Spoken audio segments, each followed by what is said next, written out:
Assalamualaikum sob. Alhamdulillah Mimin udah seneng banget kalian ngeklik video ini. Mimin doakan agar kalian selalu diberi kesehatan, rezeki, bahagia, dan tentunya bisa mampir ke sini lagi sob.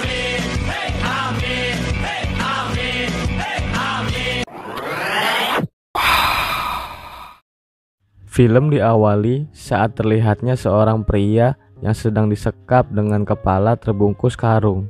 Nggak tahu kenapa, Mimin juga kurang paham. Scene langsung berpindah ke perjalanan tiga pria jomblo, yaitu Will, Marcus, dan satu yang berbeda, Aaron. Kita panggil aja cupu ya sob, karena emang dia di sini terlihat sangat cupu. Mereka bermaksud ingin berkemah di suatu hutan terpencil. Untuk menghilangkan lelah sepanjang perjalanan, mereka pun singgah di sebuah kafe yang gak jauh dari tempat tujuan. Nampak seorang cewek bernama Lily. Sebagai seorang jomblo, si Marcus gerak cepat mendekati cewek itu. Baru mau keluarin gombalannya, datanglah Jeremy, cowoknya Lily. Panggil aja botak ya sob. Botak yang merasa kesel, ia pun langsung menghajar Marcus. Hingga akhirnya mereka bertengkar dan diusir keluar oleh pemilik kafe. Scene berpindah. Di dalam mobil kita melihat sepasang kekasih yang baru mau mulain nempel-nempel. Ada aja yang gangguin, mereka pun segera keluar. Tapi tiba-tiba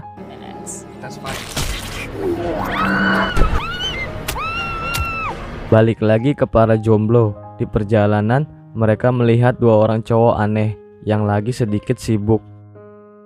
Heran dan juga bingung, tapi biarinlah, berpikir positif aja, kata mereka. Sesampainya di tempat tujuan, mereka pun segera bergegas. Di sana sudah menunggu teman mereka, Casey dan Jordi. Mereka merasa seperti ada yang mengganggu, dan ternyata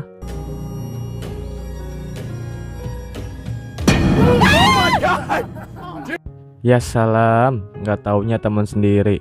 Aduh, capek deh. Mereka pun berbagi tugas.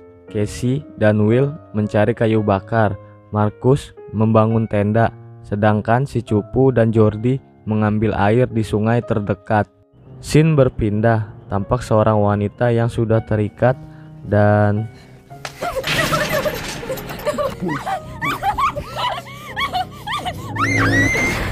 aduh, sadis sob. Kembali ke perkemahan, mereka pun menghabiskan malam sampai terlelap. Sementara Lily sama si botak berencana akan memburu seekor rusa di hutan tersebut. Di pagi hari, datanglah pria aneh bertubuh besar menghampiri. Mereka pun terbangun, tapi nggak tahu kenapa tuh orang tahu-tahu pergi. Emang dasar aneh. Botak dan Lily sampai di tujuan. Si botak segera berburu dan menyuruh Lily agar tetap di mobil. Baru masuk hutan sebentar, tiba-tiba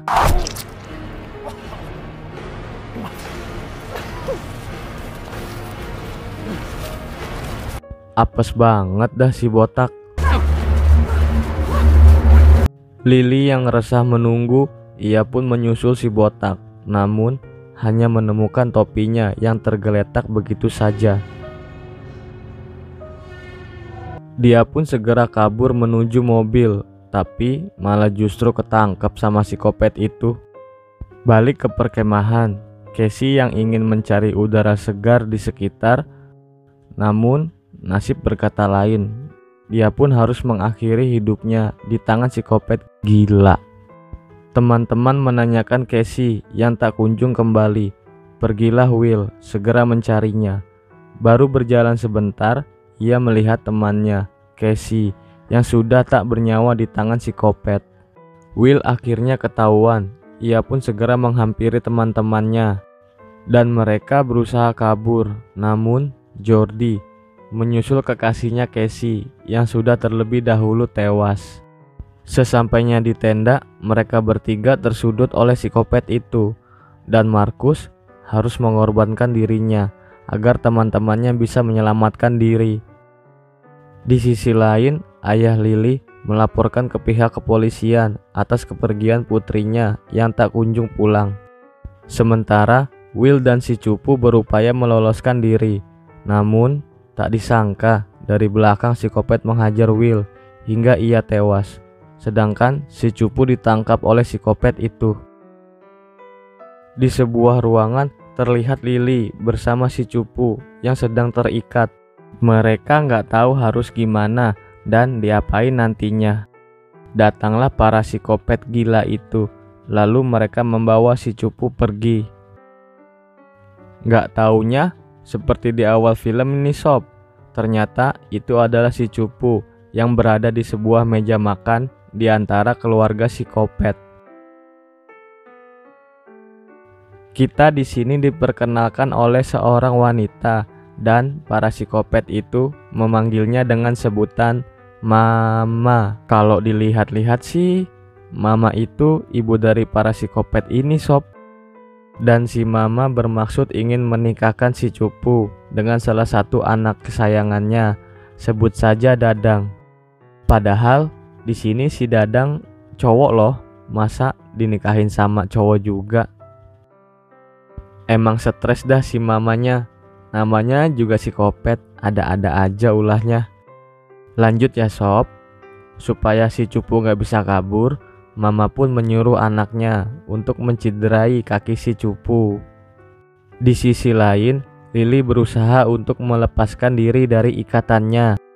Gak lama kemudian, salah satu psikopat gila itu pun datang. Mungkin karena bakat dari berburunya, Lily berhasil mengalahkan psikopat itu.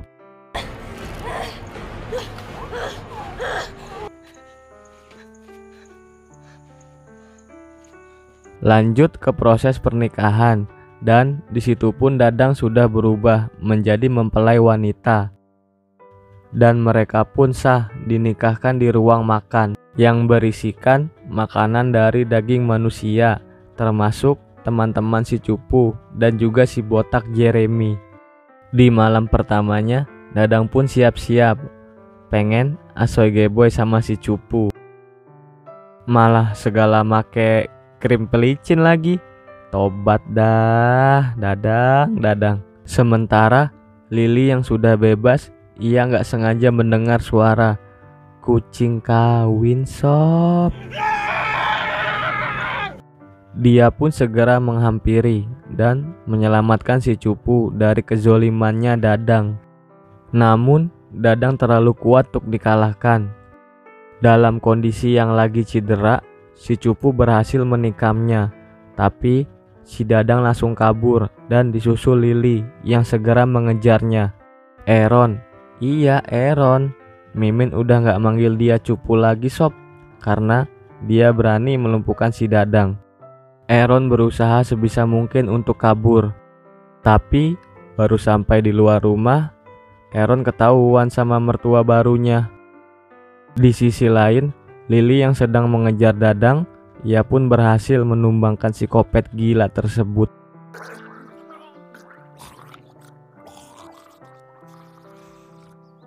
Dan bergegas kembali. Sesampainya di sana, Lily yang lagi mindik-mindik, akhirnya ketahuan juga sama Mama. Dengan badan yang sebesar itu, Mama membekap tubuhnya sampai nggak bisa bergerak.